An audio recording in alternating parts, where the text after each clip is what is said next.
Hello, friendlings! I am Claude from Chicago. We are here for real people with real creativity in real time. Friendlings never give up, and I won't end you. And today we are back and finally now over with the Lucky Lakes Budget British Theme Park. And if you have never seen this series before, we're going to go through a complete walkthrough of the 101-year-old British budget theme park. Last night, if you skipped that stream because it was late for my European viewers, we lit up our final ride and did a little bit of details on the Outer Banks. I want to thank Simon, Janko, and Metal Pedal for coming out to the live stream here today. We're going to wait for a few people to come on in, so we will go on and go from there. Your mic is funky, he says. Go to properties. USB Logitech microphone, Logitech USB microphone. Yep, that is correct. Let's click on this. Test audio. Test. That should be better if it is not. Test. Yep, that should be it. Wait. Is my what is picking it up?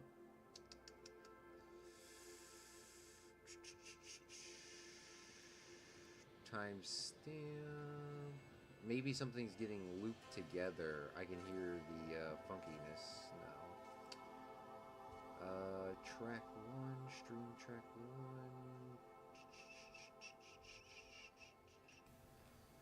Speaker source. Test, test, test, test, test, test, test. It does. It sounds like there's an echo. The farther I get away, it sounds like there's an echo. And I actually don't know why that is.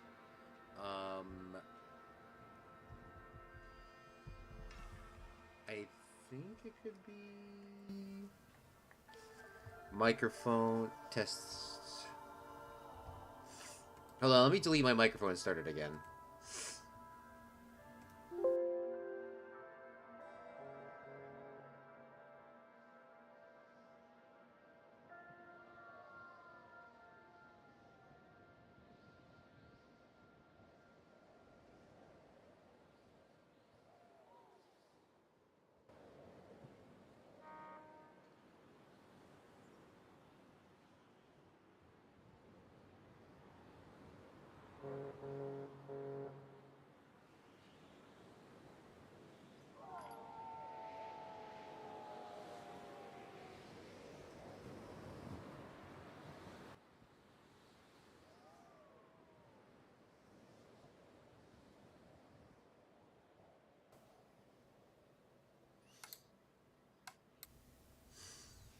Test, test, test, test, test. I don't know why my I actually have no idea why it's echoey.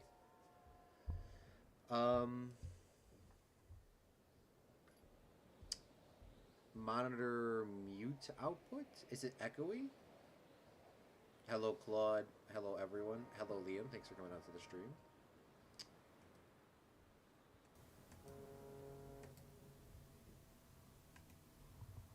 Let me grab my phone. I'll have to try this.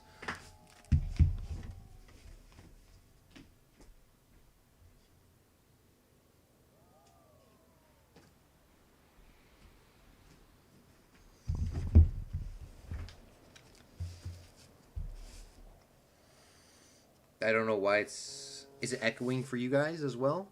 Still?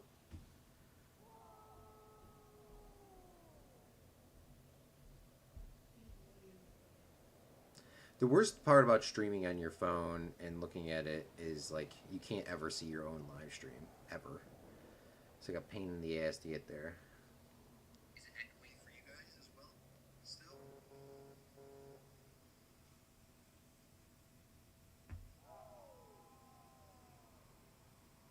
The worst part about streaming on your phone and looking at it is, like, you can't ever see your own live stream. Ever. It's like a pain in the ass to get there. Is it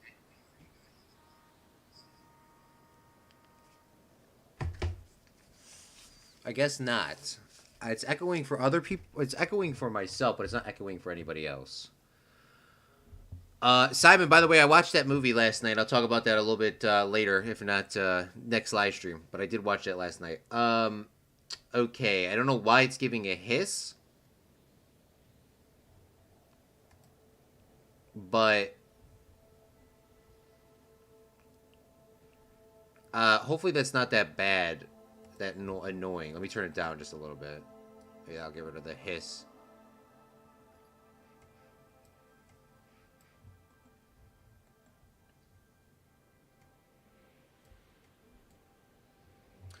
All right. Regardless, we have to start the stream. We gotta get this. We gotta get this rolling. Let's just start over. I'll just edit this back later. Hello, Friendlings. I'm Claude from Chicago. We're here for real people with real creativity in real time. Friendlings never give up, and I want you. And today, this is our last live stream / video for the Lucky Lakes British Budget Theme Park. Today, we are going to be going over the 101-year-old budget theme park, and we are going to go through an in-depth walkthrough. I also got a brand new microphone, or sorry, brand new monitor, so the park actually looks 100 times better today. It seems like the sound got better. No, it's hissing because you made it mad. Did you change the mic or the computer settings since yesterday? Yeah, we have a brand new monitor hooked up. Maybe there's just too much power running through the back on the lines getting crossed over, I guess. I don't know. But I guess if it's hissing, maybe let me just take another look at this.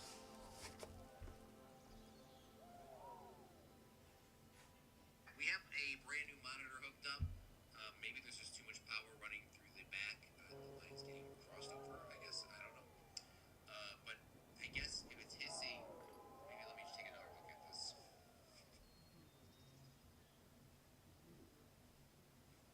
We have a brand new monitor hooked up. Maybe there's...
I don't know.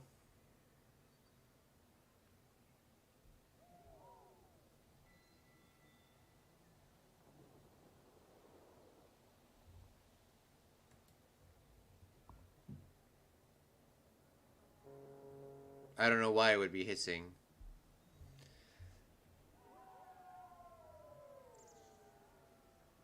If there's too much power run through the back, just get a thicker extension cable. I have a brand new one. You're about to see that drop in you're about to see that drop a little later on. Oh, whenever I have a chance to edit the video. I actually don't know when that'll be coming out, but I do got it. Well, there I got to do monitor though. I did reset all the cables yesterday, so maybe it's a cable issue. I'm assuming that's probably what it is. I don't know, and I can't fix it now, unfortunately. And of course, it's the last live stream of this park, of course. So we're just gonna have to. Hopefully, it's not that bad. Hopefully, it's not that bad. Hopefully. Okay. Guess we're just gonna have to start, y'all. All right. Let's do this again. 3. Oh, this would have been a good photo. This actually probably would have been a better photo for the intro.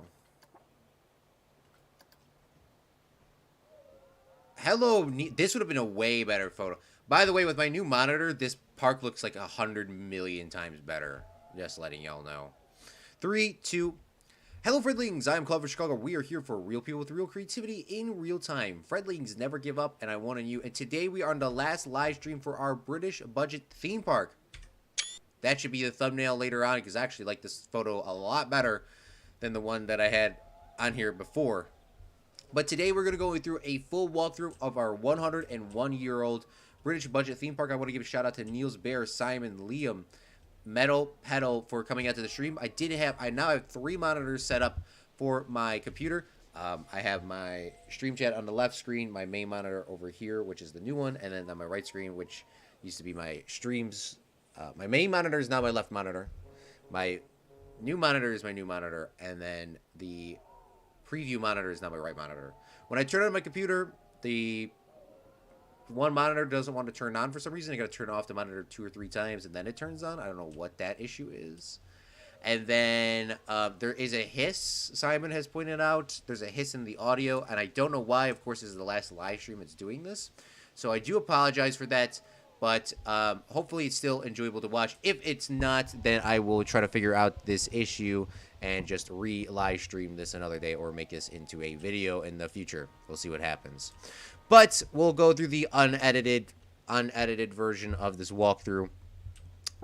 So this is our theme park. It's a 101 years old now. I did show it at nighttime. Let's show it during the day. We can go through and explore this park at any time during the day or night, and it will look good. That is the whole point of this park, and that's why I built it. I wanted to be able to be seen at nighttime and during the day. But to give everyone a quick rundown of how the park works, this is the original area right here, built in the 20s, 30s, 40s, and 50s. The island is also included in that, the lighthouse at least. And then we go over to 60s, 70s, 80s, right over here. And then we go over to the 90s, 2000s, 2010s. The next Planet Coaster series we will be doing in the future won't be right after this series because we're going to go play some Planet Zoo, but we are going to be building a Epcot themed style park once again, a redo, a history park. So we'll be going through that in the next couple of months. So be tuned for that. And if you want to see our other series, we have a movie theme park as well as the Magic Kingdom theme park. So this is our 3rd part here on the series. But let's get it into this, and we're going to go through the in-depth walkthrough, and we're going to take our time, and we're going to enjoy. So sit back, relax. I hope you guys enjoy this live stream. It's going to be kind of a fun one, because we get to see everything by the perspective of the characters, which we usually don't get to do, ever. So, if you guys have any questions, you guys have any comments, let me know. It's going to be kind of low-key legit. I'm not going to lie. Let me just check my phone before we start. World Showcase Park. Yes, that would be the proper term. Alright, hopefully the hissing is not that bad. Also, Simon or Liam, what the hell does this go to on my monitor? I don't know where this goes on my monitor. I have no idea where this piece goes. Maybe on the back of it? Obviously somewhere in the back of it. I don't know where the hell this goes, though. That's the only thing that I didn't put in. There was no instructions on that. It was actually quite easy to set up this monitor. But that's what I'm saying, bro. But, yeah, this monitor was pretty easy to set. That's video is for something else. Alright. So, 3, 2, 1. Okay, so we are here at the front entrance of the park. We're going through the entire depth of this park. So, this is just a normal entrance here off the Alpine Park style. Why is my monitor... Oh, why is my camera looking a little whack? Guess I gotta sit back like this for me to look normal. I sit like this 90% of the time. But this is the Alpine Park entrance. It's just normal. People spawn in here. They walk on out.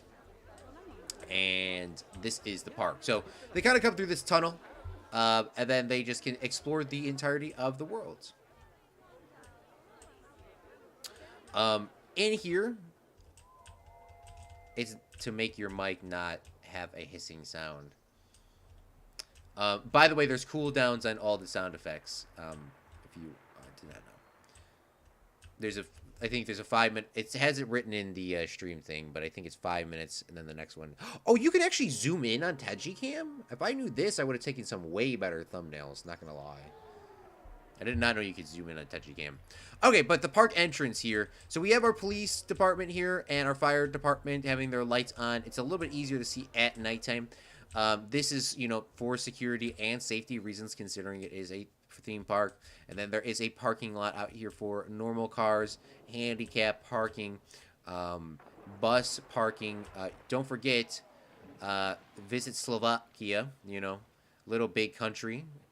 That sounds very actually rhyming. New Beginning Tourist Agency is here on the scene, driving all the way from Slovakia to Great Britain, which I believe is possible with that underground tunnel. So let's take a look at this at nighttime. If you are newer to the series, you probably were not included into this poll, but we always do something like this in our park. So as you clearly can see, there are lights on the on all the spots. You can see the police cars kind of lit up. They are here just, once again, for safety. But if you are newer to the series, you won't have one of these. This is, you might look at this parking lot and go, what the hell is going on here? Why is there a train? There is a garbage bin because obviously, there's garbage man. But we have parking spots. So Disney, when he was watching the series, he had 17 hours watched on Twitch. Blitz the dog rated us with 4 viewers at a point. Sap Daddy had 15 hours. Oops. Meep had 3 months and 4 gifted subs on Twitch. Cripsa had 9 months subbed on Twitch. Liam had 10 months and 1 gifted sub on Twitch. Noons87 had 1 month on Twitch. And that is pretty much our parking lot for our backstage. So I want to thank everyone for contributing back in the day, because that's how we got this monitor here. And then this is our backstaging area to the park. Now, there's not really many of these. I wish I did incorporate more, but this was a British budget theme park. We didn't have the room, obviously, later on. But this is actually links into our American restaurant here in the back.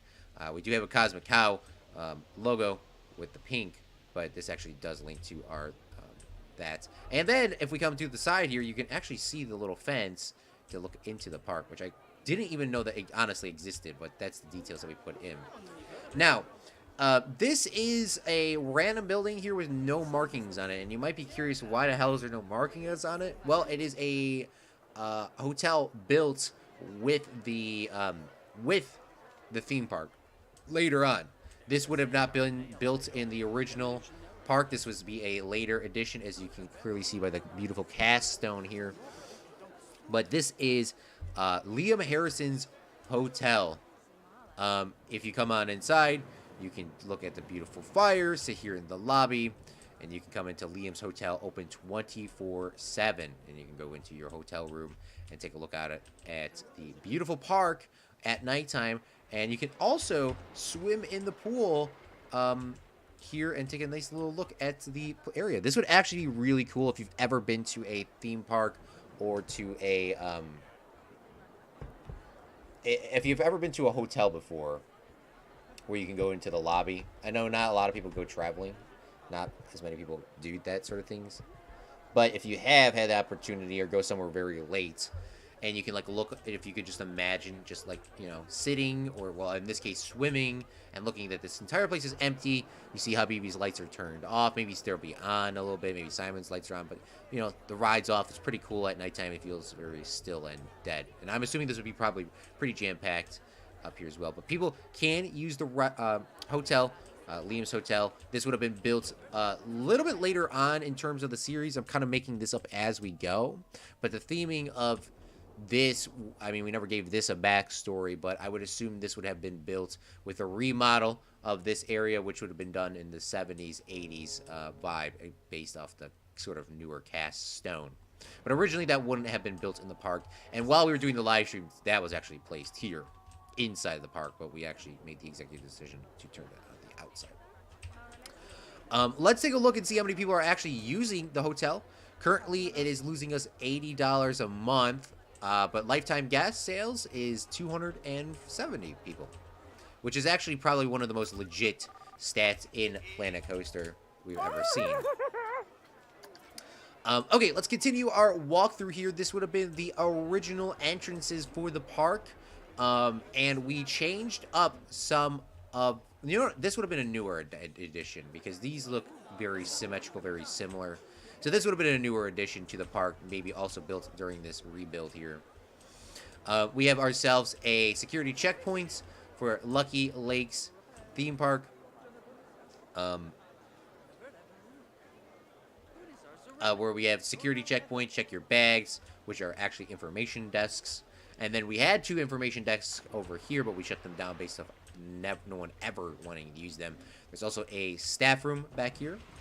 Oh, this is actually just a door that goes nowhere. I thought that was a staff room. Apparently not. There's a medical device, and is this the staff room? There's bathrooms here. Is there not there is a staff room right there. Okay, goodness me. But this is the Lucky Lakes entrance, sponsored by Pip Shot Water. You know, a very British thing. As well as we have some parking blocks in here to prevent people going through, and we put some balloons on top of this. We did use this design in our last theme park, our movie theme park, but that's in there just to show people, like, you know, you gotta be careful. You know, it's for the cars, so don't think that there's nothing here. Before we go any farther, there is also an ATM on this side. I doubt that this ATM is actually getting used. Last time customers is 0. Lifetime customers is 31. So this is absolutely useless. Let's turn the... I'll keep the ATM on. We'll always keep the ATM on. We always like money, so we'll keep that on. Then there's a little bit more of a backstaging area on this side, which is right next to our ride, right here, which we'll explain a little bit later on, which goes into the Janko's gift shop. So I actually really do like the backstaging areas. You can see there's some cracked concrete, some normal concrete, and there you go. And then we have our ride right here. Okay, so let's go into our Lucky Lakes theme park, sponsored by Pip Shot Water. It is a British theme park, so we're gonna go inside. And beautiful. Now, when we originally built this King Co sign here, King Coaster Salute, it was a little different based on the fact that it wasn't actually using real water. Water in Planet Coaster at nighttime just does not look good at all. I mean, we are also using dirty water, it looks like. But it's a super simple water show. I actually just kept all the buttons at the same time. I don't actually think there is a timer for this one. There is a timer over here for another one that we're going to look at in a second. But there is a Vista Point here, so people can come up here and take a look at King Co. I actually have... It's been so long since we've taken a look at this park in the first person. It's kind of low-key a little strange. I want to take a look before we start going any farther and tell you when we actually first take a first look at our Lucky Lakes, like our first live stream of Lucky Lakes or video. I can't even remember which one was the first one. How long ago was this?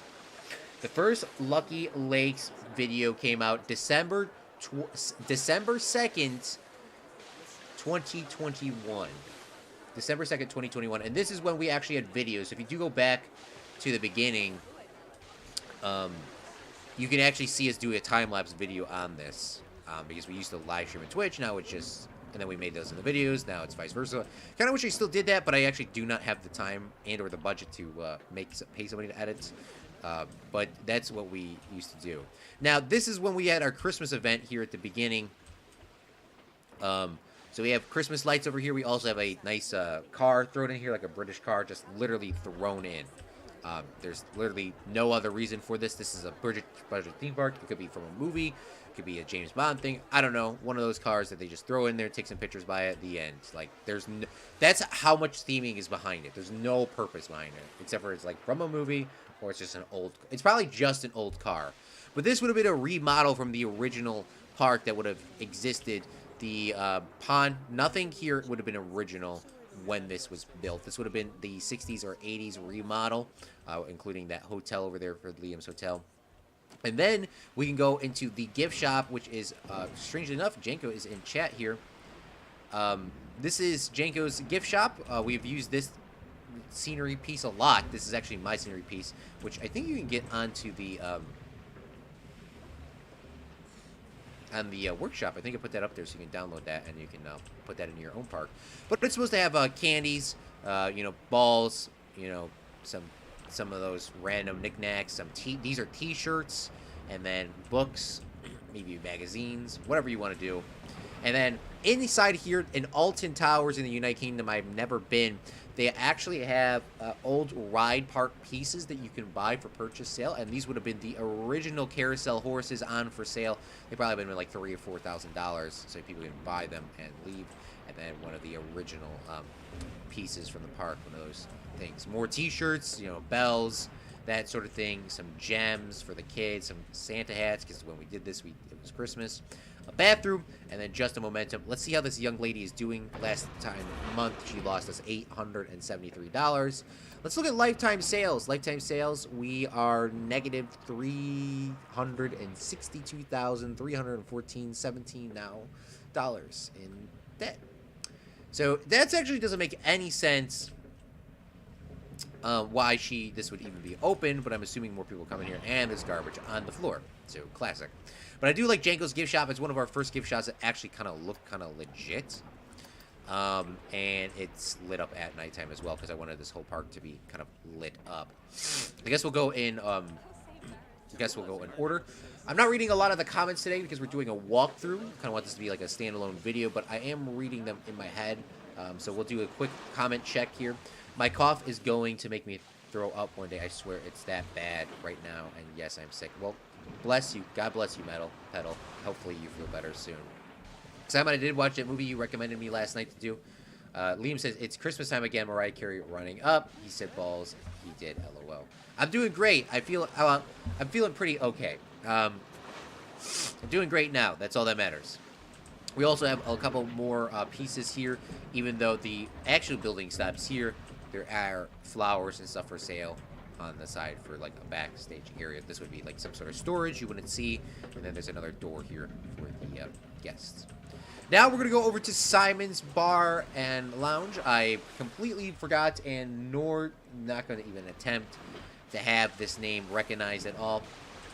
But we'll start on this first advertisement. Simon's Oriole Bar and Lounge open from 9 a.m. to 10 p.m. And then there's a sign over here as well. New bar comes to the park, 9 a.m., 10 a.m. These graphics were designed by Simon, selling beer, liquor.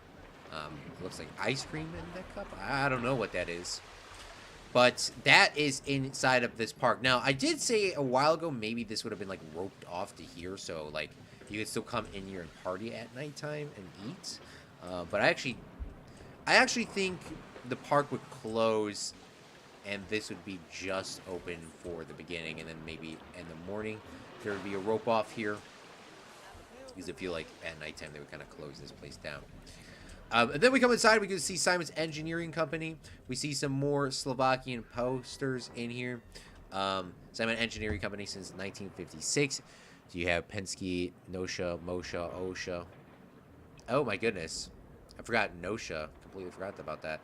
Agents in your park now offering armed security guard services. Look at that. And then we have ourselves a TV. The TV USSR now airing in following states: Florida, Louisiana, Washington, Oregon, California. Tune in at frequency 456 megahertz. Then we have Cafola, exclusive to Lucky Lakes theme park, only for U.S. regions. So there we go. Got some Cafola. Then we have free meals to anyone over 80 years old, if accompanied by both parents. And inside here, we actually sell Street Fox coffee, which is also making us like $0, by the way, Simon. Not making us any money. The Pop one has made us a little bit more money. A lifetime guest, nearly 5,000.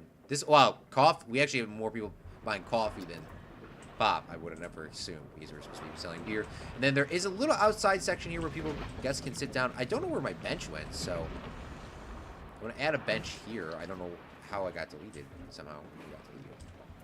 So we'll add that back. So there's a little place you can sit outside and eat. Yeah, maybe in the morning this would be roped off so people can get inside and get some food and ice cream, or maybe this would be open a little bit later at nighttime and close this off over here. We have this place over here that I really just yeeted down. There's no theming behind this. American, British people, I just assumed would have yeeted that down. And inside here there is a little bit of theming with railroad tracks, American flags, cowboys, some very light theming. And I'm assuming these have probably done really terrible in terms of things. Actually not. Just Ribbon, 8,000 guests. Hot Dog Squad, 19,000 guests. And Pip Shot Water, 31,000 guests. We actually are making money on the water. We're making money on the hot dogs, and if we're making money on the food, we're losing money on the American barbecue here. What are we selling, by the way? Just ribbon. We're making small rib, large rib, and a steak sandwich. The only thing I get to eat on there is a steak sandwich, but this is literally good. No one sits down in here as a restaurant. That's why I mess around with so many benches. But that's our American restaurant here. It also has the pink lights, and I'm not sure why I did that, TBH. I actually don't know why I did that. Pink or purple, I don't remember why I did that specifically. And then we have Noons 87's Habibi's Ice Cream, just like Simon's and Janko's, themed towards a person. So we have an ice cream cone up there with all our flavors. We have the flags up there, Habibi's Ice Cream, a Palestinian flag, and then we have some beautiful flowers up front with a see-through glass. Because each of these areas, by the way, I wanted to do like some mini showcase. So we have American, Palestinian, Slovakian, and then British for the selling and stuff. So we come inside. This is Habibi's Ice Cream. Simon made this beautiful sign as well. Open from 9 a.m. to 8 p.m. We have a menu. I forgot we actually had menus. And the menus are on here. We have vanilla, strawberry, bubblegum, mint. And then we have strawberry, vanilla, and chocolate for milkshakes. So there's actually quite a lot of ice creams here. We should have made an exclusive Lucky Lakes themed ice cream for Habibi's Ice Cream. But I do want to take a look at our shops and facilities. So let's take a look at our Cosmic Cow Ice Cream. We actually are in the green for this. Welcome back. I appreciate you for coming on back. It's actually kind of a little bit difficult to read these statistics.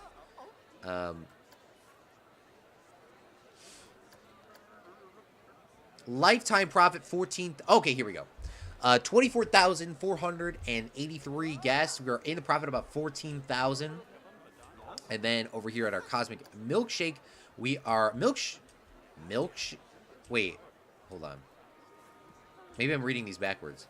Okay, here's the ice cream one. This is the one in profit. The milkshake one is on the other side, which is very weird because I clicked on that one and it didn't show me the stats. This one we're in debt, $70,000, 14,000 lifelong guests. It's crazy how many people actually like ice cream in this game. I think we're going to use that more, 24,000, especially with the water too. Welcome back, Metal. I remember making the shop menus too.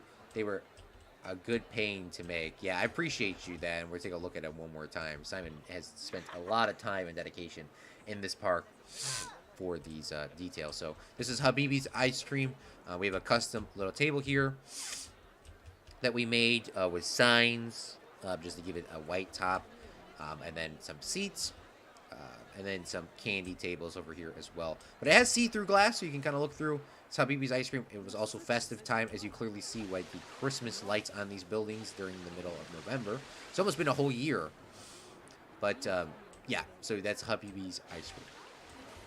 Now, I believe this was the first ride we built as well, which would have been one of the original rides here in the park.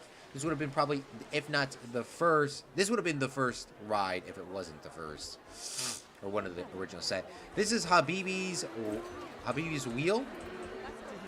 This has a penguin, which is an asset I found actually legitly just on the Steam Workshop. But this is the Habibi's Wheel, which is doing very successful. 85,748 lifetime long guests. Last month they made $3,704. And lifetime profit $1.5 million for about a $19 ticket. So let's take a look at our Ferris wheel here, and we can look at the, not the exact top, but I do want to switch our seats so we can get a little bit, let's get to the top if we can. No one's sitting in these seats for some reason as well. But if you sit on the top, you can take a look at our beautiful entrance. But as you clearly can see, you can see the nice park, and you can see the all the rides, really. Oh, people are just spawning in the seats. That seems legit. So let's speed this up. You can hear the beautiful honk from all the way over here. I don't know if you guys can hear that. No honk pop. Gotta remember, this park used to be in God, I remember when this park used to be in the U.S. Oh God, stop. Somehow it transported itself to the 60s Britain. I remember making the shop signs. Luckily, I still have the template just in case if you want to use them in the future park. We're definitely going to go do that in the history park. Have some future, like, more history things. But it's just a carousel, or it's just a Ferris wheel. And there's nothing really other than that on that. Okay, let's jump on to another person here, and let's continue our walkthrough. Now, the ride next to this would have been another original ride built in the 20s, 30s, or 40s, which would have been the teacup ride. As you clearly see, it is doing very well. Also lit at nighttime in here, and it's about to actually start here in a second. You can go to daytime too if you want to see this at daytime, either of these rides. Here's Habibi's wheel during the day. Here is this ride at night. Custom roof.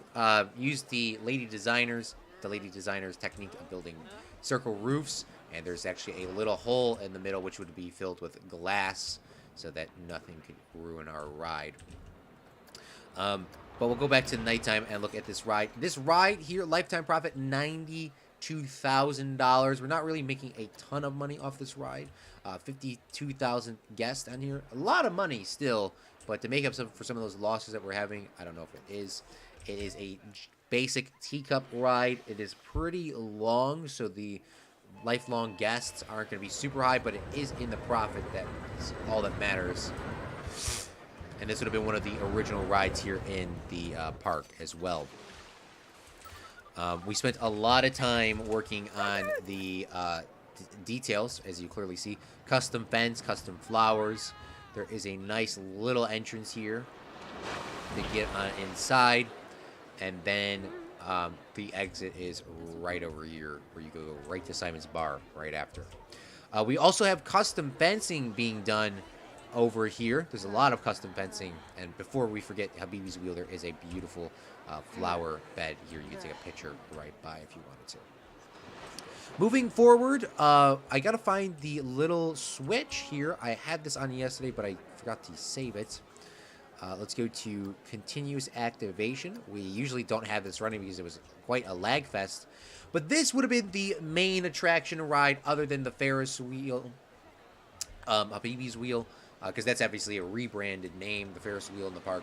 This is the original carousel ride with a beautiful fountain, a beautiful little fountain coming out on the side. A very unique top to the building. Definitely not a hot air balloon. A very unique design for the Ferris wheel. And then if we come up here, we can get in line, go into the extension building here, which would have not been a part of the original design. Maybe it would have been. I don't know. And this would have been one of the original carousel. This would have not been. This would have. It's all the same, I think. But this is the original. Wait, did I redesign this? Hold on. This is kind of with the fire department stone, so maybe this would have been added a little bit later on. Yeah, this would have been a redesign. But this would have been the original carousel horse here. This one would not be for sale, but it would be here for an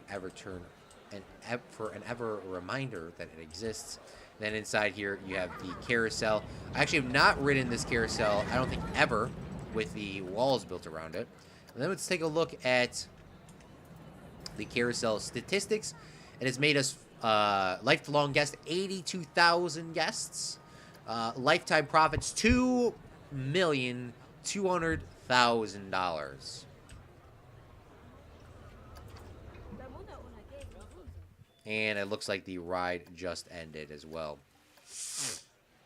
I don't think I can actually get on the horses. I think I can only get in the cabin things. Where am I? Oh, I actually can get on a horse on the carousel? That's freaking legit. Look at this. So you can go around and you can see the people outside. And then you can see the park. It's actually really kind of unique to see that stuff outside. Yeah, this building would have been built later on during, like in terms of the theming of this.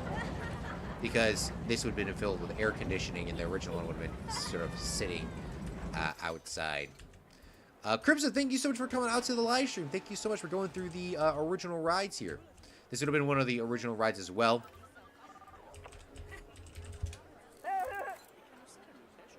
Perfect. So those would have been the 3 original rides for the park, and everyone would have been like, this would have been so cool. The rest of this park would have been just a walking around park, hanging out, picnicking during the original 1920s to 30s area. Just kind of, just chilling. You would come out here and you would have a picnic with the family, get on one of these 3 rides, pay as you go, of course. This would have not been here. This would have been some sort of park entrance, a very generic park entrance with some trees, obviously all sort of knocked down later on. This edition would have been in the 70s, 80s area. That stuff you're seeing there. Now let's go over to some of our newer rides in the 40s. This is Clownzo the Clown, built by Simon, making children scream since 1935. Oh, apparently this would have been also one of the original rides. My bad. Oh, no, this would be the 30s, 40s area, yeah. Because it was 20s to 30s. This is the 30s to 40s. My bad. 30s to 40s. This is the Clowns of the Clown ride. It's the same exact ride he had last time in the movie theme park. It's a very rustic, vintage ride. It's a car whipping ride here. I'm going to try to get on this for y'all while we are here. It's actually made quite a lot of money. I'm not going to lie. I just saw the stats. It's very basic. Nothing crazy. It's also lit up at nighttime as well. We have made $500,000 on this ride. We have had a lifelong guest of 35,000 about to be on this ride. And it is also lit up at nighttime here, so that the guests can kind of come in and see. It has that unique vintage design top up there. And that is it. This would have been a park at this early entrance. And then if we come over here, there was another ride built in the 30s and 40s, which was bumper cars in here. Bumper cars, not as popular, but it is still a very fun ride to sort of get on. For the 30s and 40s section.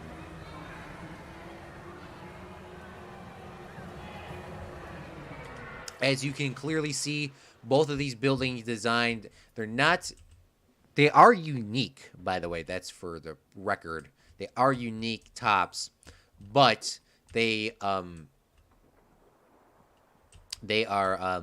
what do you say? They're unique tops. That's why they were put next to each other in this last area.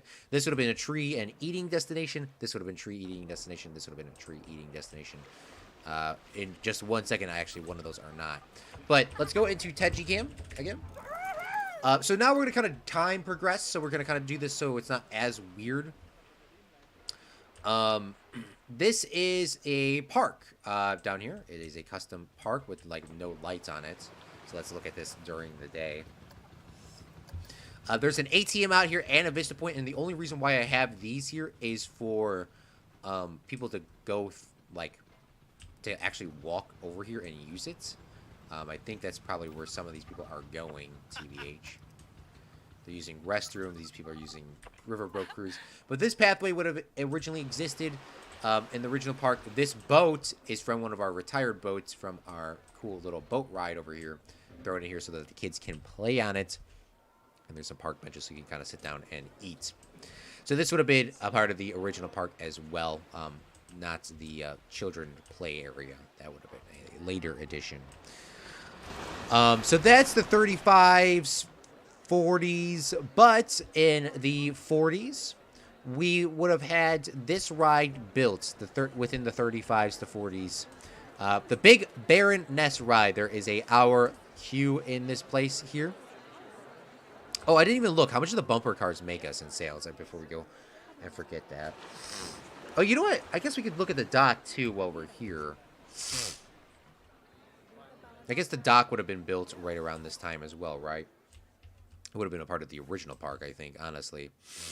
We're only losing $1 off of this, but lifeline profit, $27,000, and then 19,512 guests on that ride there. So let's continue on. I love the new monitor. We'll talk more about that a little bit later on. It makes it very HD. This park looks 100 million times better on with this new monitor. It looks really cool. So thank you so much, Kylie, for picking this out for me. So this is the dock, which would have been a part of the original built in the park, because of obviously people can walk down here and go onto it.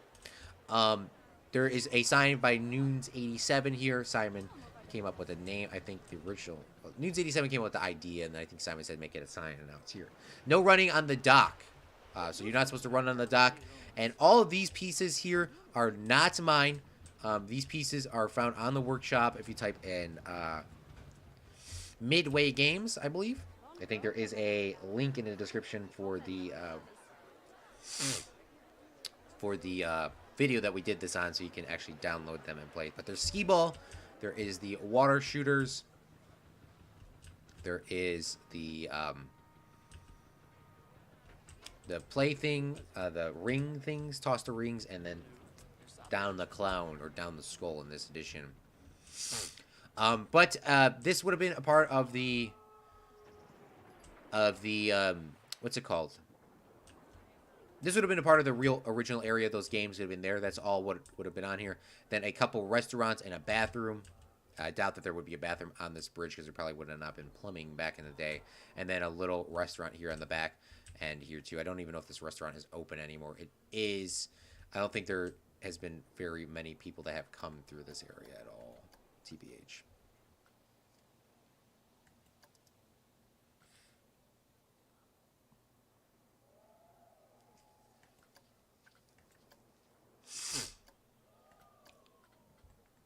I don't know why I can't see lifelong guest on this. I'm probably just missing it, and I walked up onto a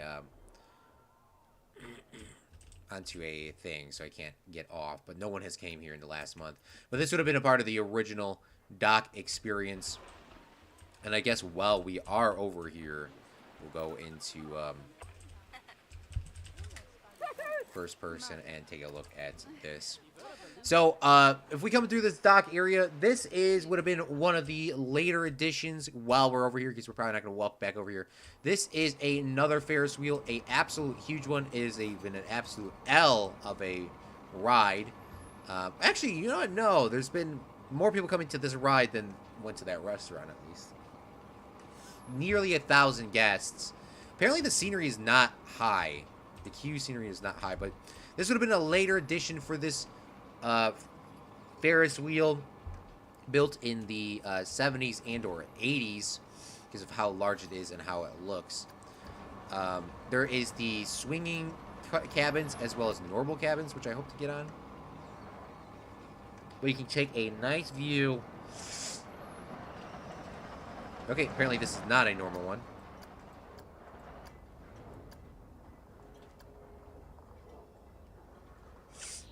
But you can get a nice view of the park up here. It goes, I think it is the actual tallest ride in the park. I think it actually is the tallest ride in the park. But that is located over here on the dock. Would have been built in the 70s and or 80s for that. We'll take a look at this Rio Grande adventure here in a second. But let's continue going on. Ted G Camp.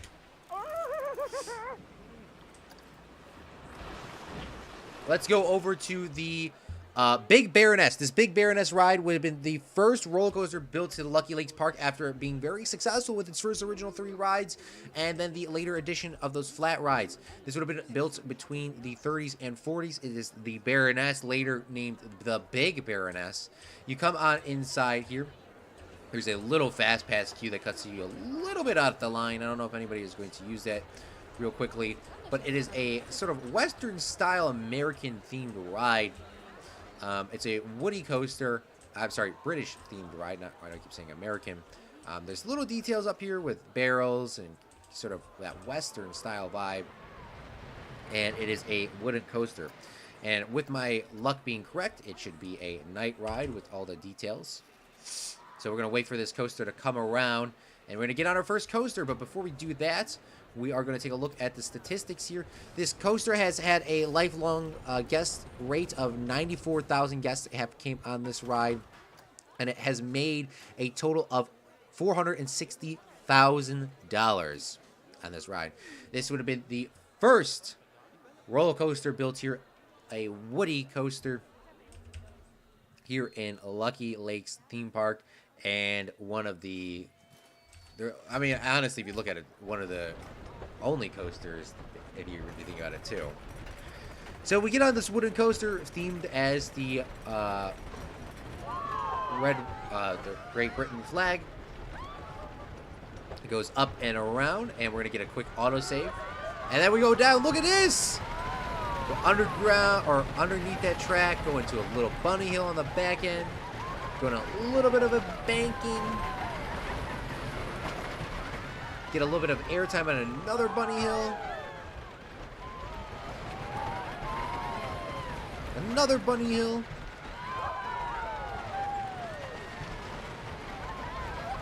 and then we come right back into the station.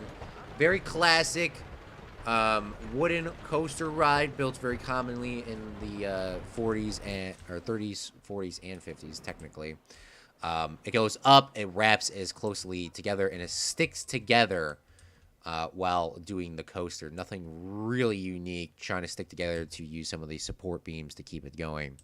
Now, if you have not noticed, in this park we did a lot of details, and you might be asking, why are there a couple lights out? Well, this is a British budget theme park, so we even made the details down here down to the lighting, that some of these lights are off. I do want to point that out before I forget. So that even at nighttime, you know, there are little things out there that are doing that. There's a lot of I really enjoyed how we actually used different colored trees in here, the autumn trees. There are lily pads. There are all those little details down here. Now, let's go over to the 40s and 50s area, which would have been actually right next to it. So let's go into this. Now, this would have been now the rebranding. They saw the success of the Big Baroness, so they built another coaster right next to it with the exact same name called the Baroness. But there's an issue. There's a Big Baroness and now a Little Baroness, because this one is more themed towards kids. This ride has unfortunately not done as well as the Big Baroness in terms of ridership, but it has consistently stayed packed. We're losing $100,000 on it, and there's been 36,000 guests on this ride overall. So we're gonna kind of speed this up here and see if we can see if this will get us going. So it is a mouse I think this is the this is a wooden coaster, my bad. It kind of looks like the mousetrap one. But it does sort of the same vibe. There actually is no walkway up here. That's why this probably looks so weird. There actually is no walking path to get up that. Usually they would have it. But we go down this pastel colors. We go up and around, go underneath the ride. See the little sign right there for the Little Baroness. Go into a little quick bunny hill. And we come down on the back end and drop down a little bit, go underneath the Big Baroness ride, and then sort of just slide on in. Now, even though this ride did not get the best ratings overall, I really do enjoy it, because this is supposed to be a little kids coaster. It's not supposed to be crazy. It's not supposed to be super scary. It's supposed to be very simple. It drops. You go into a bunny hill, and you go down into like a little small bunny hill, and like legit, that's the end of that ride. It's supposed to be that simple. And then later on, there would be an addition added for Pip Shot Water, because sponsor Chief Beef, and a bathroom here on the back end of this ride over here. Let's do a quick comment check here and see what is going on in the comment section down below. Talking about computer parts, basically 2 laptops, do break the case, like I mentioned. Talking about laptops are difficult to take apart. It was easy to take. Okay, Let's continue going on to the next section of the ride, which would have been our ending, the last edition for our theme park for the 20s, 30s, 40s, and 50s area, which goes up to 1959. This would have been this would have been built in 55 or later. In the ride, this is called the Rio Grande Adventure. This would have been also sponsored by Pip Shot Water. I'm not sure why we don't have a sign here later on. So let's get a sign. Let's get the Pip Shot Water sign here.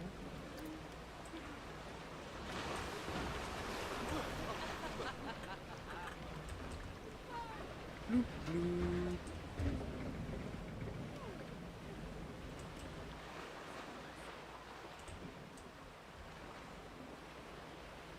This would have been definitely sponsored by Pip Shot Water if the park took over. So we're going to add that sign in here. But this is our boat ride. These log flume rides were very popular in the 50s. So we had to have one of these in here with the progression of the park. It has a splash zone. It has a camera spot right here, which will take photos where riders get along.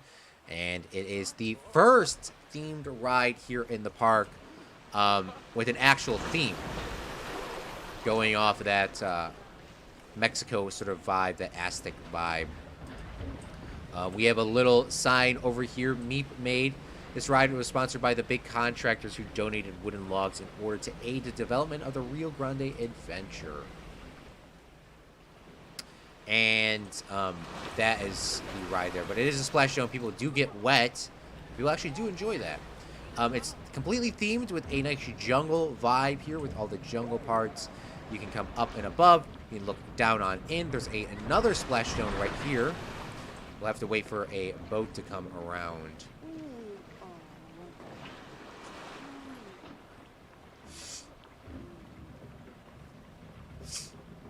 We'll have to wait for a boat to come around before we can actually see this going through. We'll actually turn this to daytime too.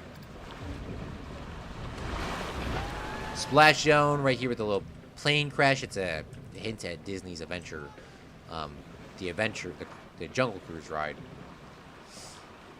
And then, as you see, with the pipes are actually painted green to hide in from the jungle aspect. It's doing as best as it can. And then you have yourself the exit over here for the ride, as well as another splash zone right over here, which is the same thing.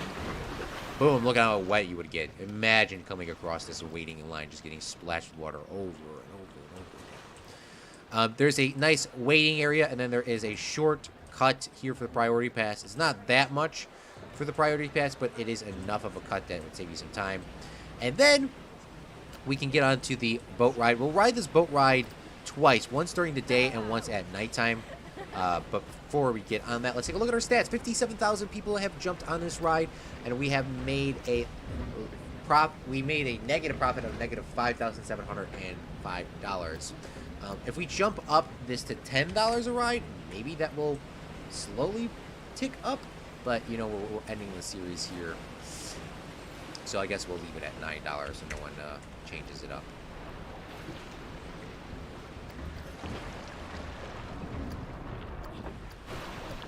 We're going to ride this log flume ride 2 times, so you can get both the experience of day and night. I guess we should do that for all the rides, but this is a themed ride. And of course, a child gets in the front seat, so that's why it looks so weird. I'm going to wait for an adult to get in the front seat.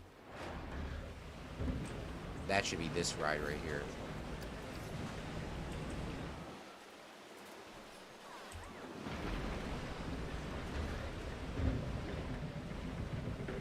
Alright, so this is a log flume ride.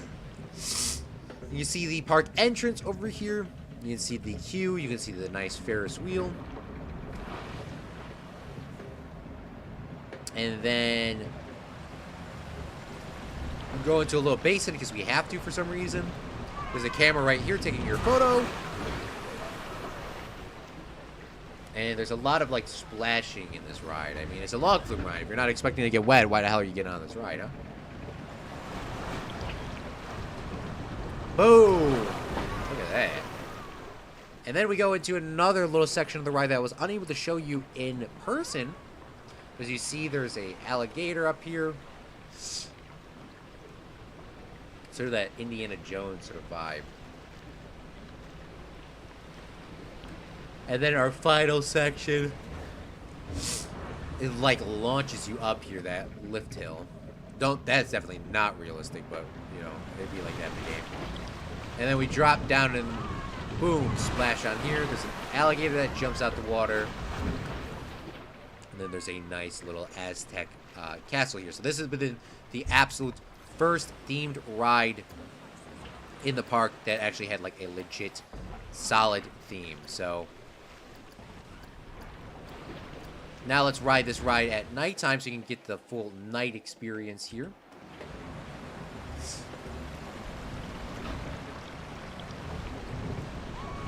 Get your photo taken.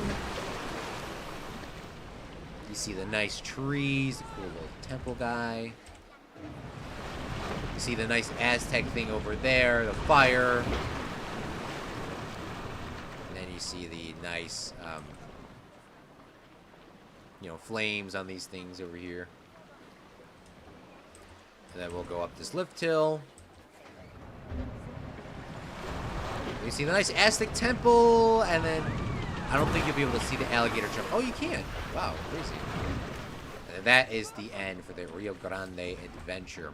So that concludes the first area and first section for the park. Not all built in chronological order. There is a flat ride here called the Sky Ace. It's actually made quite a lot of money, $382,000 and $44,000. This would have been a later edition built in the 60s or 70s area to fill up this gap of space because it's kind of a newer ride. But that is the just an airplane ride that kind of spins around. Actually, quite a lot of people have gotten on this. So this would have been a later addition to the park, just to kind of fill up on space. Liam says a lot of stuff about computers, so is Kylie.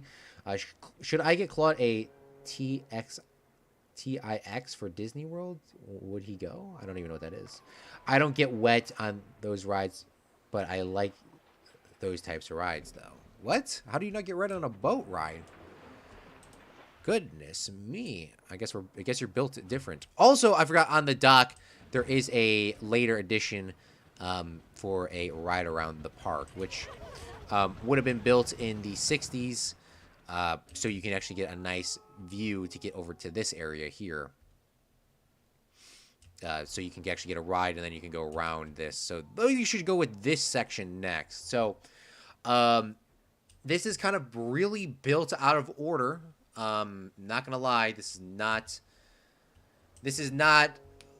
is really built out of order. So this would have been the original lighthouse built here in the 20s. Lighthouse actually lights up and spins around at nighttime, as you see here. It looks like the light got off. No, it didn't. But it is a lighthouse here, which would have been a part of the original park. There would have been nothing on this island other than this lighthouse at a time, as you can see by the nice sort of stone work over here. Which would have been, you know, part of the original area with this dock as well. And then if we go way into the future, there would have been a restaurant built within the 60s and 70s. It's called like a Lighthouse Restaurants, which I don't think is doing at really anything in terms of profits. People are coming here, though. It's 11 customers. Not a lot, though. And then way later on in the 80s, 90s, we would have had this built here. This is the beautiful wedding pavilion that we made, and it is technically 2 scenes in one here. I don't know if I can get on to this ride. Let's try to get on this guy here. Let's get on this ride here, or this guy here. So this would have been built way later on. This is the wedding pavilion, so you can get married here, and there would be a 2-hour turnaround time to get your party set up for the later reception if you decided to do that. So you would have your normal setting of chairs all sitting like this, going back all the way over to here, and you can have your wedding during the daytime right about now.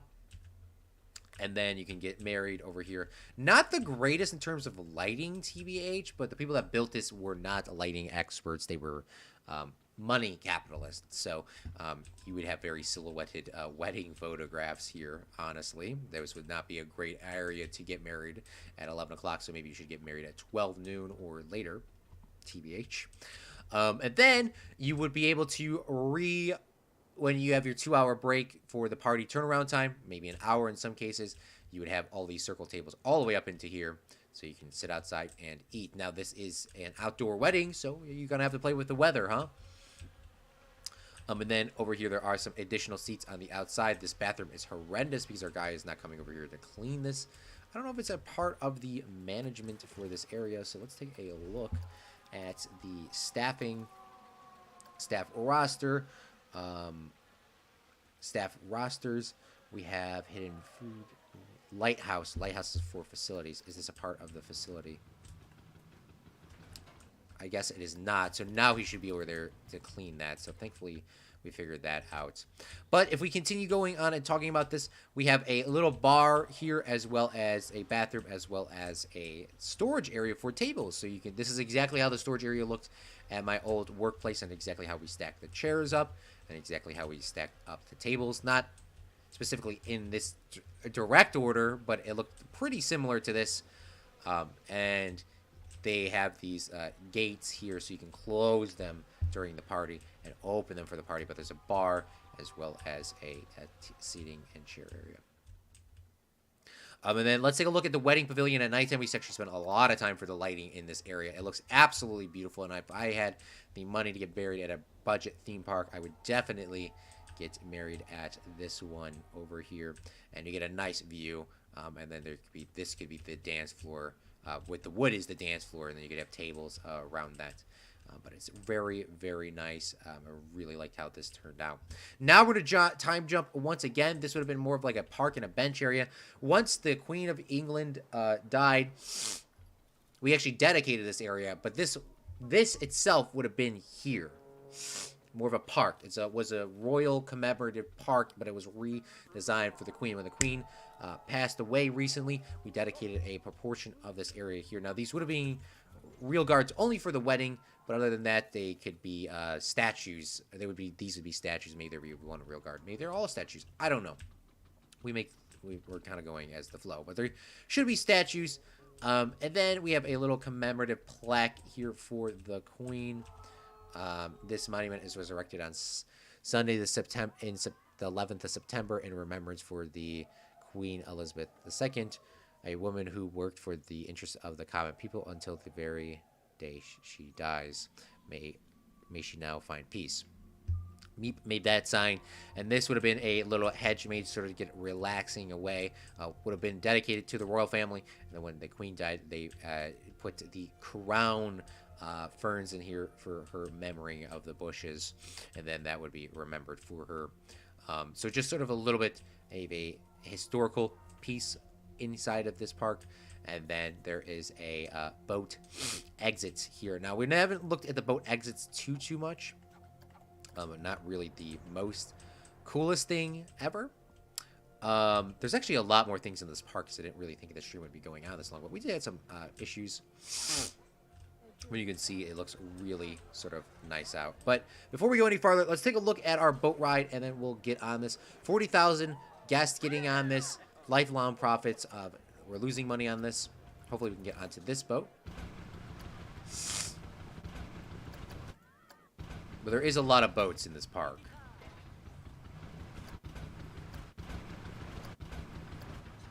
I guess we'll start at the lighthouse.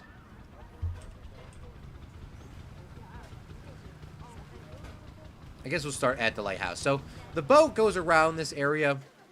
You can see a nice view of the beautiful park. At nighttime, it's really easy, and it does cost money to get through this area.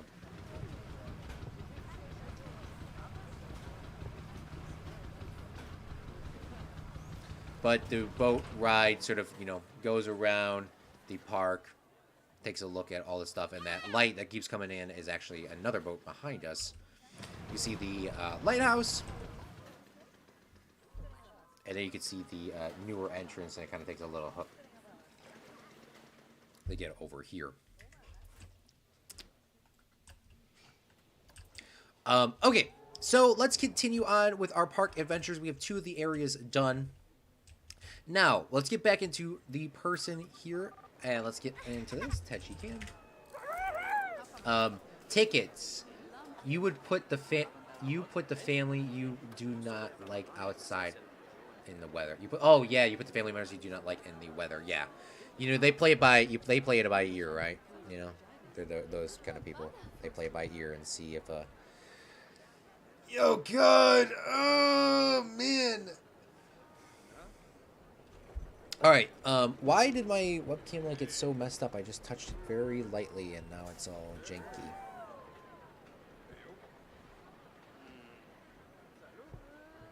I guess I have to really figure that out. All right, let's continue going on. So this bridge would have not existed in the original park. This park would have been, now we're going over the 60s, 70s, and 80s area. This original bridge would not exist. It would have been built later on when the park had purchased more, what's it called? When the park purchased more land. Long live the king. You put the family. Oh, sorry, I'm missing like so many comments. But this is, you know, we're kind of like looking back in history and looking at the current time. So it's kind of like you kind of have to use your imagination. There's a security guard, by the way.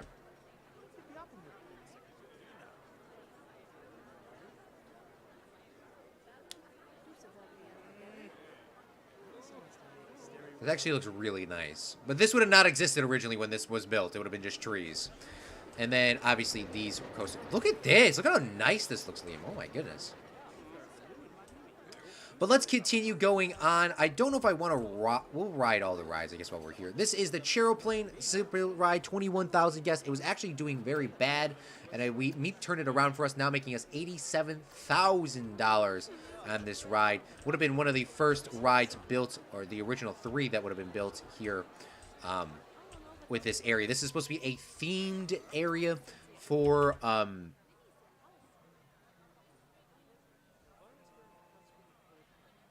this would have been this would have been the second themed area. This would have been for children. It's supposed to be like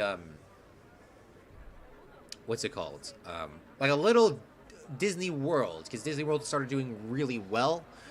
So every park in the entirety of the world wanted to have their own sort of Disney vibe things. This is the Charoplane. It's a very simple ride. I don't even remember if I've ever been on one of these rides, but I think I was too tall to get on that one. I actually wanted to start doing cooler things as a kid. And you can also see the Planet Coaster details in the game, that they do get down to the fine details. But, oh no, there actually is another chain on that. I thought they just kind of like let that float. Wow, I was about to call Planet Coaster out, but they got me. They got the Charoplane there. And then another themed ride, because this would have been like the little fantasy land, would have been the Tilt-A-Whirl, also known as Hyperspin in this game. Actually did quite terrible. Made only 641 guests on this ride, and the Tilt-A-Whirl was sort of left to decay.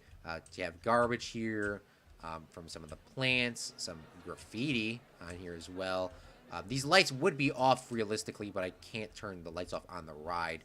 These light bulbs are off every other one, because you see the warm light here. I think they're actually off on the back, but they look like they're lit up. This ride would have been shut down. You can even see the original witch on the side has also broken down from just lack of maintenance. And then to get a better look at this ride would have been at the nighttime or during the day, and you can just see all these weeds and vines, and the bushes that originally were here are sort of just falling apart and they're just eating up this ride. And they just don't have the budget to take it down. The original jousters are sort of falling apart. They would have been running in its original heyday. This budget theme park. The trees are dying, not even taking care of the trees, and some of the original bushes are still being maintained, but not to the extent as it was. Its custom fencing continues. Custom fencing even over here, as you see. But it's this fantasy little land here, continuing on. And then we have the little aeronauts area here as well. This ride was also doing very garbage, and then Meep had turned us around. And now it's making $163,000 in profit with lifelong guests of 15, about to be 16,000 here in just a few moments. We'll ride this ride during the day just to give us a little bit of a vibe. This is, once again, the little kids themed land. Not enough guests are getting on this ride, and there is a line. So I actually don't know why there's not enough guests getting on this. Just hit 16,000 guests, by the way.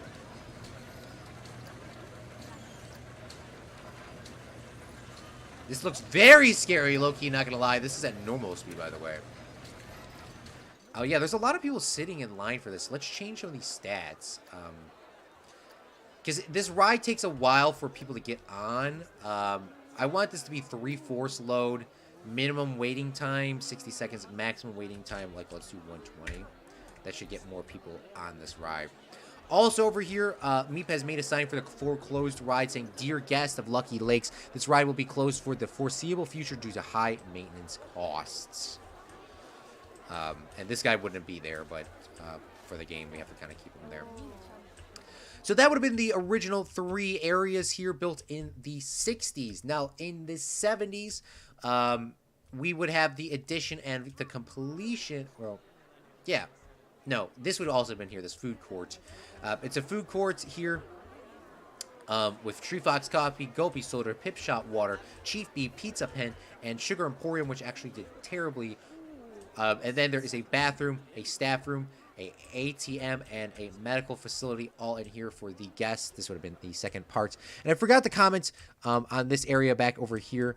There is also a bathroom and a staff room for a little food court, which would have been built up with the original addition of these rides over here as well. That would have been one of the only places to get food inside of the park, hidden away. Because it's a little food court down here. It would have been the only place to get food, and then later on it changed. Now, how is this thing doing? The claw machine does pretty decent. Is this guy going to win a prize? Nope. There's a 40% chance of winning on that ride. Lifetime profit is $6,200. But that would have been built with these 2 rides when they were additionally added. Then in the... sorry, I know we're not reading a lot of comments today. We're going through the full walk through the park. So, well, this is not really a comment reading stream. I do appreciate everyone for being here, and I'm trying to read as much as I can. Top 10 hours, Liam just dropped down in. Oh, yeah, Claude, the American Truck Sim. I uninstalled all the truck simulators recently because I needed space on my computer. Sorry, y'all. But then in the 80s, because the 60s, 70s... No, this would have been the 70s area. My bad. I'm getting lost in my own timeline. This is the 70s area. Just because Disney was doing so well, this British theme park needed its own sort of iconic thing of a castle. But instead of a normal castle, they decided to go on in... and make a haunted castle here, an American-style haunted mansion ride. This is go-karts sponsored by Simon again with these Red Star Electronics. We donate the electronic equipment and carts. It's an hour-long queue, and just like the American haunted mansion ride, we have stonework, red brick on the floor, the iron girder things over here. There's very light theming, some flashing rides here, spookiness, and all of those little details over here. And then there's an interior for the haunted mansion, and then you can get onto the go-kart. Now, I cannot remember what the go-kart command is to go in first person, so let's look it up. Planet Coaster, how to control go-kart.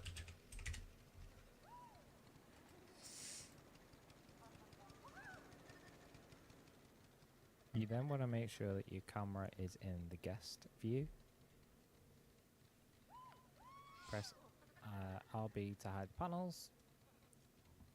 And then once the lights go green, you can drive your kart. So if you press RT, you can speed up. Down to test. come down to the It's called Bowl. Hold on. camera and what you want to do. This. It's called Bollard. Okay. Before we get on to the ride, let's take a look at the stats. We're actually losing money on this ride. A lot of people want to get on this, but we're losing money on this. So let's turn this up to $30. I really don't care. You know, we'll keep it 25. I don't want to try to change the prices here in the last stream. We only get 34 guests on the ride a month. So as you see, we're actually making money, but that's how bad this ride is in terms of speeding. I really wish I did a way smaller because I hate how Planet Coaster does their go-karts. Because if you win the ride, you still get to go all the way around again. So we're going to type in the command Bollard, and we should be able to drive this go-kart now. Should be able to drive this. 60% chance of going home empty-handed. True.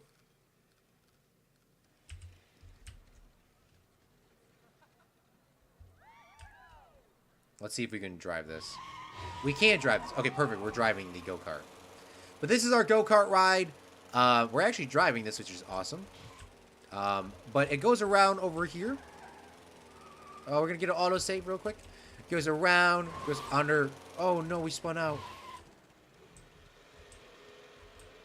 Come on. It goes under a tunnel. Because you see it goes up, and then we kind of come over here. Go underground over here. We go through a back. So to see the backstage of a future edition.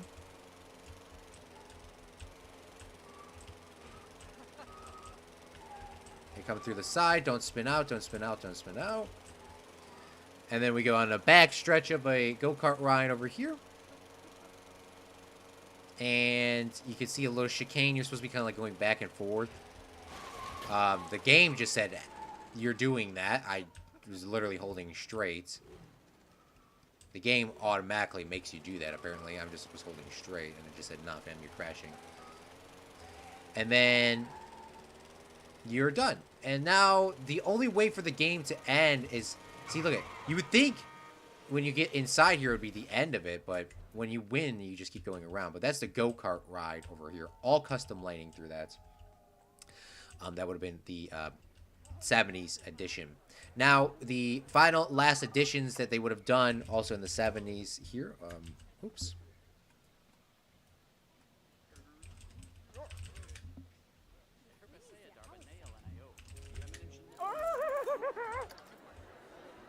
Would have been the Great Movie Ride, but it's not called that. It's called the Great Movie, which looks like the Great Movie Ride in Disney World. And this is actually not anything. It's just called the Great Movie. We have a ice cream shop here, which is strangely enough made some money last month. It's very hidden off in the side of the park. You can come on in here, take some cool little pictures of the movie posters that are going on. These would have been budget themes. And there is a seating section over here, so you can have public seating, as well as people that want to pay a little bit more money. They can get one of these convertible cars. I know some of the cars are backwards because the seats would be reversed backwards. And you can watch some movies on this huge movie screen. There is a entertainment point as well as a vista point, if I'm correct. So that guests, yeah, right here's here. So guests will actually come down. And then we have a couple entertainers for the movie so that they can come around and look at whatever's going on. It's crazy enough that this is all built in Planet Coaster, all of this details here. Like, that's all Planet Coaster. And this is way before I even existed. But it's a nice themed ride. And apparently this restaurant does exist in real life. My friend actually went to it later on after me building this. Nearly like 6 months after me building this. Disney World. Apparently you can go inside and you can eat at a restaurant. This would have been built in the 70s. 70s, and it would have been themed towards a 50s drive-in theater, as you clearly can see. Inside here, there is Cosmic Cow ice cream, water, and then inside here, there is a Fantastic Hats, which actually we do have Fantastic Hats in the park. I didn't realize that. Bathroom, ATM, and a staff room. We're going to continue moving forward. Some other cars you can take some photos in front of. We're going to continue moving forward with the custom fencing and the custom lights over here. we're going to go into the next area, which would have been the last section for the 60s, 70s, and 80s area, which is sponsored by Disney One TV, making a beautiful light show, which we'll actually get to here in a second. This is the shooting target ride coaster here. One of the first, if not the first. We're actually losing a little bit of money on this ride for last month, but let's take a look at lifetime losses, like negative $3,000 and 16,000 guests on here. So let's get into the target shooting ride, and let's go around here. It is a themed ride for movies as well, sort of a backlot tour sort of vibe. We have a lot of these in our park.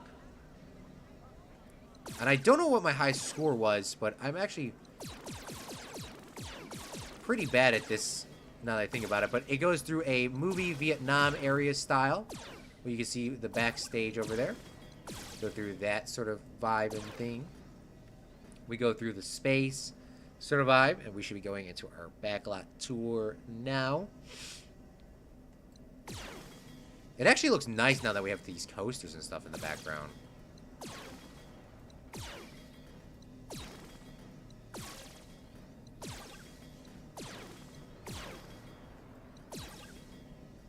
And then we go into a Western style building ride, and you can see that there's a coaster even coming through the rope, coming through this ride, which makes it even cooler.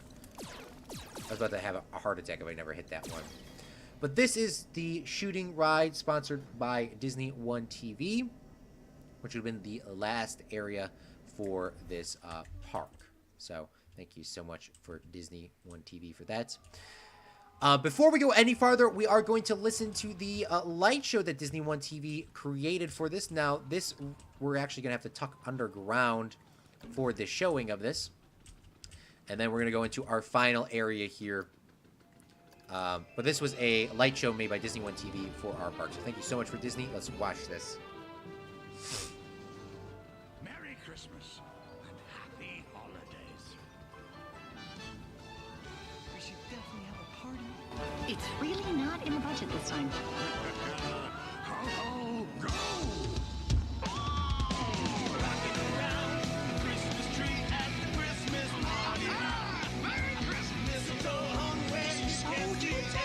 As you clearly can see, this was built around Christmas.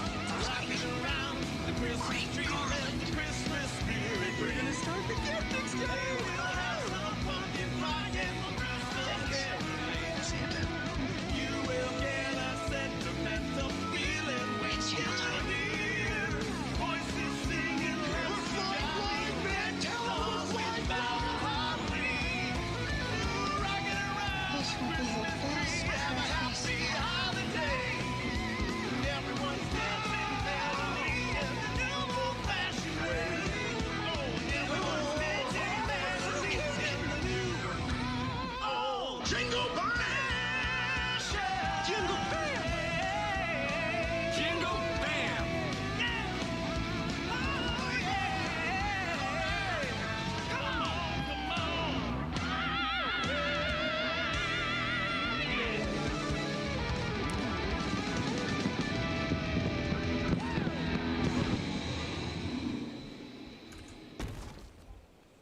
So I want to thank Disney One TV for making that light show. There's a whole thing on it.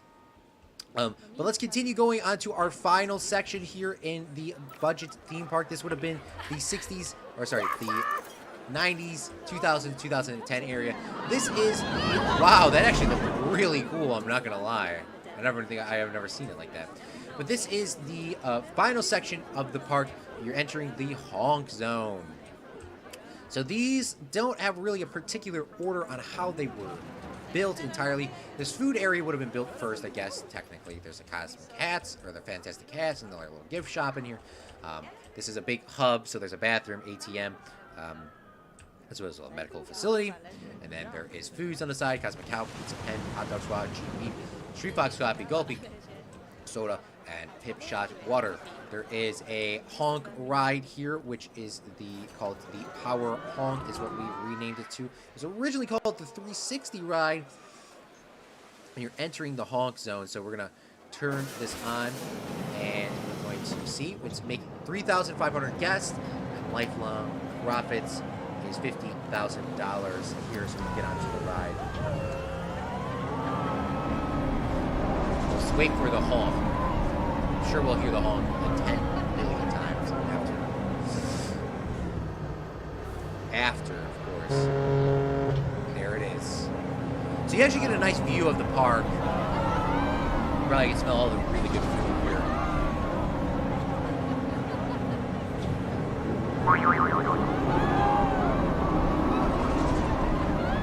Thank you, Liam, for the screen. I appreciate you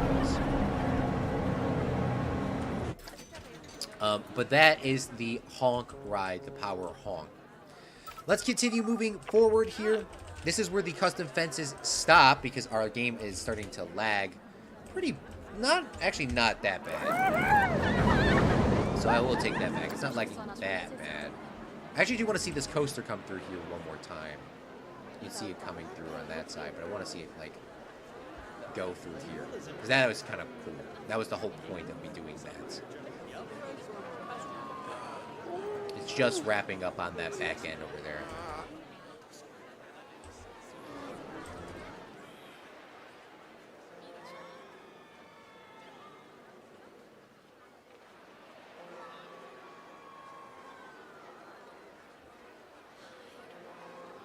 Here we go. Look at how fast it comes through.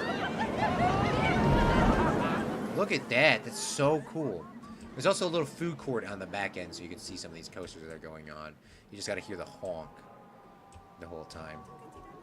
Oh, the view of the park actually got shot down with this coaster being right in front of it. Didn't realize that would be a thing. Oh, for some reason when I played the light show, the lights all came back on. I don't know what happened. Usually these lights are off for the city facade here. I actually don't know where the best spot is to see that light show, TBH, now that we built that there. Let's go over to our next roller coaster, which would have been our first roller coaster back, which is the Little Dragon ride here. We're losing money on this lifelong, I'm assuming, negative $35,000. Lifelong guest, 5,900. Started slowly picking up. But let's get on this ride. It's supposed to be a kid's ride. It goes around twice. So it goes into a bunny hill. It drops down. It's supposed to be a kid's coaster, of course.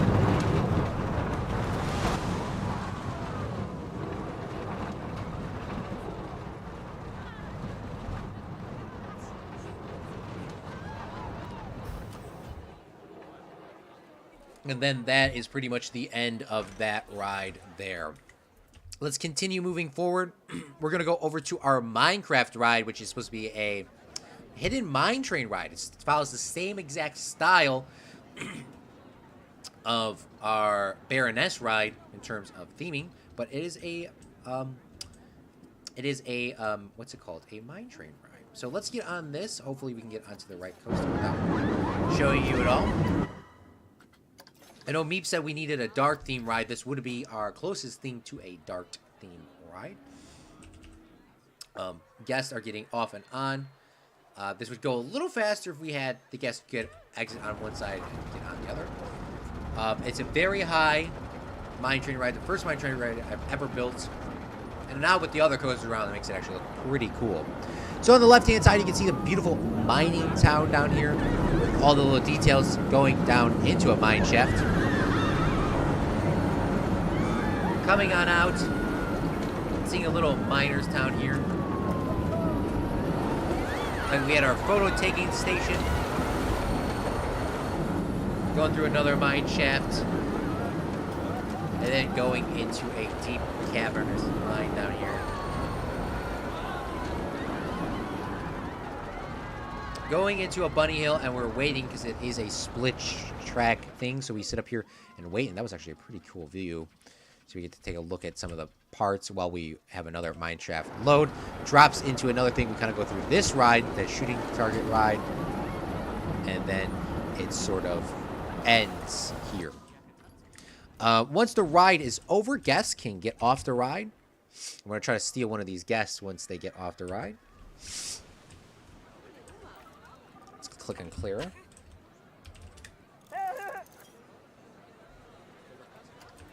And then you get off the ride. A lot of people are getting on. More people are getting on this ride once we start building more rides. But you get off the ride, and just like in Disney fashion, being one of the theme rides, Curse of Hero Brian, there is T-shirts, there's a gift shop, there's popcorn, there's bathrooms, there's a staff room, there's Pip Shop water, as well as a gift shop so you can buy your photograph once the ride is over.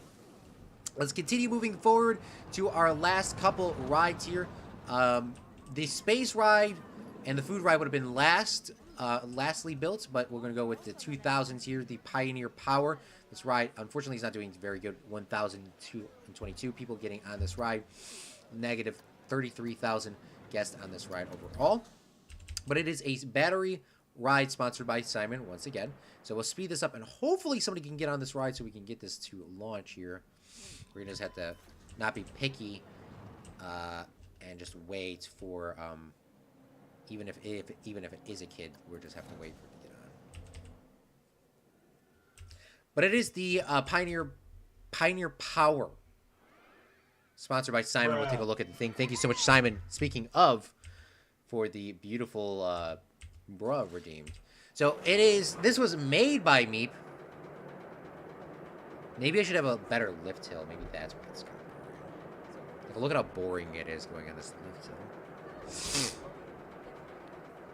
Get a nice view left and right. You go upside down. And you kind of like drop. And it's like a battery, so it needs a current. So that's why we designed it this way. Go through the battery. Ideally, I would like this ride to continue going, like loop around twice like that and just end it. And like kind of back loop. But that's the Pioneer Power. Free of charge batteries, the ride. And then there's a little disclaimer here. 100% stolen goods. This ride sign was plagiarized from the Moshe Science Department. There's battery little details on the outside of the little theming. Sponsored by Simon's website for the batteries. And then we'll go over to another roller coaster here, which would have been, honestly, these rides would have been built simultaneously, the space ride as well as the food ride, but we're just going to do them in logical order in the 2010s. This is the space ride, Janko's Space Valley, 8,782 guests with a lifelong profit of negative $4,000, but eventually it will make it up. So we'll speed this through. Close your eyes, Fredlings. We don't want to see all the spoilers here. But when you get inside of the ride, you can see the beautiful theming. You can get a more in-depth look later on if you want to look at our last videos. This one actually has it where guests exit left, people get on right, so it should be the most efficient way of getting guests on the ride and whatnot. So we'll wait here. I guess we have to wait for more people to get onto the ride. And then we go up a lift hill here. The lift hill with the stairs actually make it look better. So those wooden rides where I don't have that actually kind of drops the value of that.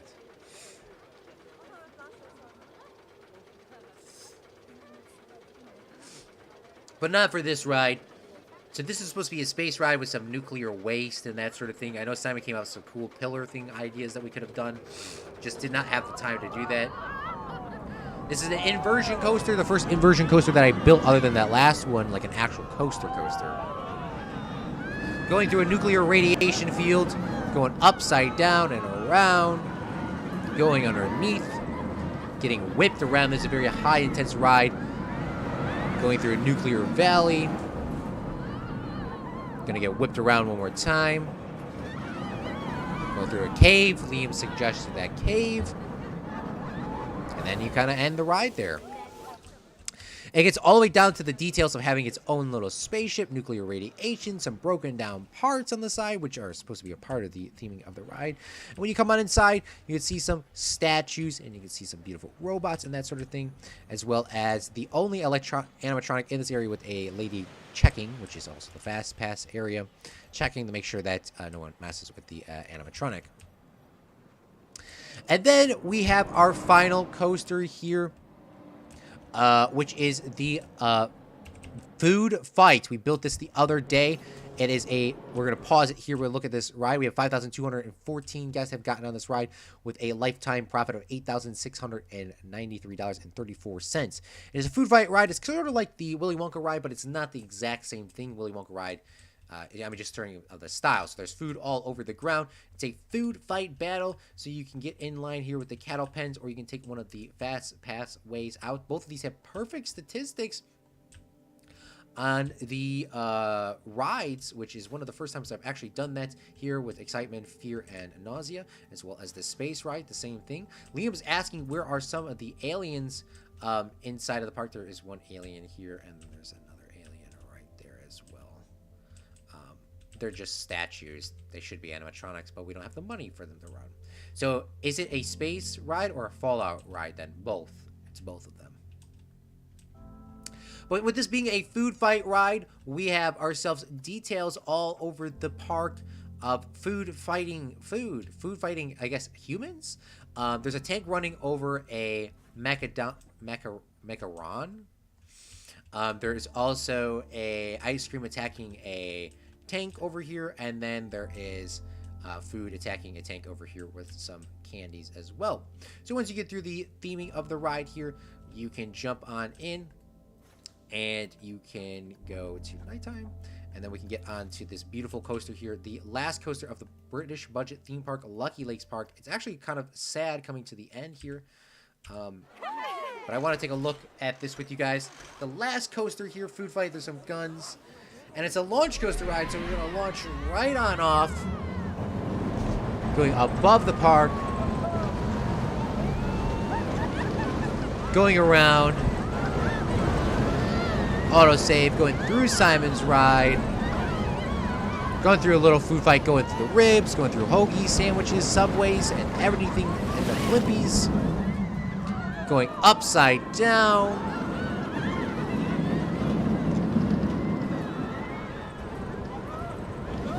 going through the hot dog river, hot dog lake, splash waters, jumping up on the right side over here. And then you see the ice cream attacking the tank here at the end. And that is our budget British theme park, Lucky Lakes Park. I don't remember how long of a series this has been in terms of hour and or time played on it, but I know it's probably nearly about 100 hours. I'm not sure if it is or not. But I want to thank every single one of you Fredlings for coming out and supporting the series, as well as our Patreons, tip donators, and Twitch donators. I know the series has half time lapses, half live streams on the YouTube end. I do appreciate everyone for coming out and supporting. So I want to give a special thank you to Liam for coming out here and being a part of the series, Simon for coming out here and making a bunch of the signs for the series, Moshe or Meep making the signs, Noons87 for coming up with some themed ideas, Janko for coming out here and making some ideas, Sap Daddy for making some ideas, as well as anybody that has watched or has contributed that I forgot to mention somewhere in this live stream or video at some point. I'm Claude from Chicago. This is Lucky Lakes British budget theme park. It's 101 year anniversary. And sticking out at the end of this live stream here is Simon and Liam. Where are the aliens? Ghoulish. Simon, have you eat ghoulish? Nah, I don't personally like it. Oh, maybe it was good enough. The series, in terms of hours, has been too much. What about the Forbidden Forests? Oh, yes. And then the forest over here, Liam has pointed out, this was more of a background detail, but we made this forest on the last live stream. Maybe Lucky Lakes will get a budget extension at some point. Maybe they'll get some more coasters at some point. Oh, you know what? How are we going to end the series without doing the fireworks show that Disney One TV also made? So let's do that. This is the area we've been doing all the fireworks shows from. It's not a very realistic angle, but it is a good angle of being able to sort of see everything. So let's jump in here.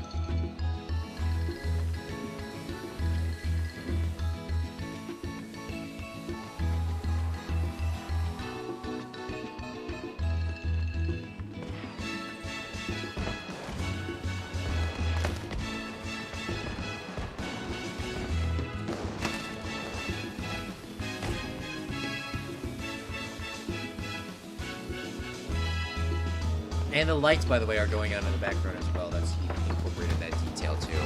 So both areas are incorporated in the fireworks show. So thank you so much, Disney One TV, for making a beautiful fireworks show for our beautiful British budget theme park, as well as the lighting show. I always forget to point that out, but that is a part of it. And I kind of low-key want to see this from like one other angle. Not gonna lie. I should have never made that a scenery piece because that's a little bit annoying. But seeing it on the island is kind of difficult to see. Maybe on this here. Maybe on this. Maybe this bridge would be a good area to see this. It doesn't get any different, but I want to see this. Metal Pedal for watching the series as well. Let's see how this looks.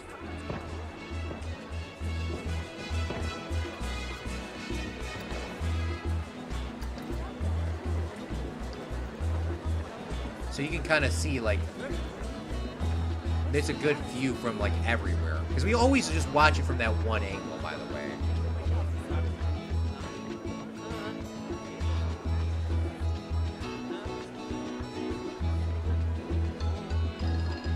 And there's, I always don't ever see these lights here. I always forget about them.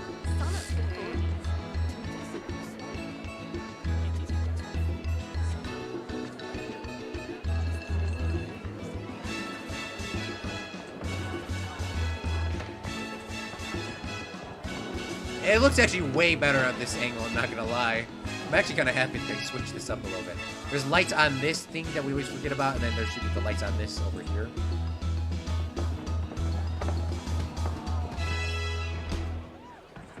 Perfect. Well, there's actually a, you know, there's, you could take this, thing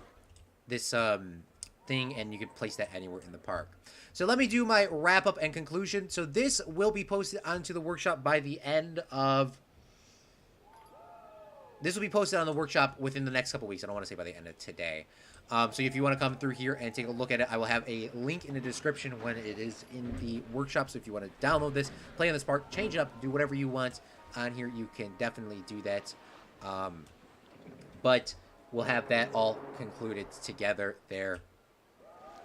So you could download this on the workshop and you could do any details, change it up, make it cool, ride the rides yourself, do the in-depth walkthrough. It goes down to all the way to the small detail. Let's get the bruh sound effect up here.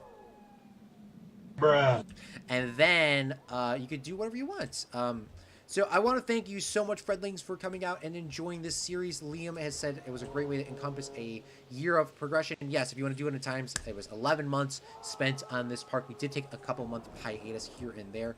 So roughly about 11 months in terms of in chronological timeline, but not overall build timeline. But I want to thank you so much for watching Roblox, Metal Pedal, Simon, Liam. I want to give a special thank you to our patrons.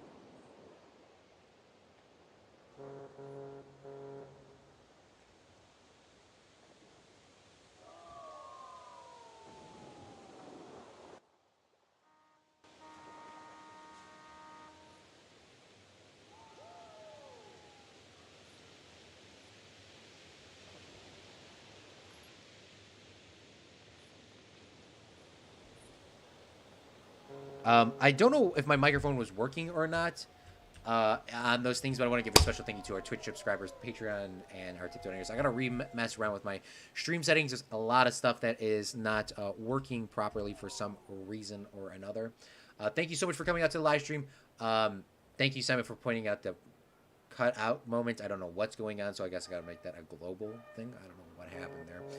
When is the next time we're live streaming? I don't know, but the next series that we're going to be continuing is going to be Planet Zoo, so make sure you look out for Planet Zoo and Minecraft. Those will be our two series we're going to be focusing on from here on out, Planet Zoo and Minecraft. We will be coming back with Planet Coaster here in the future with another theme park, the History Theme Park, an Epcot-style build. I am Claude from Chicago.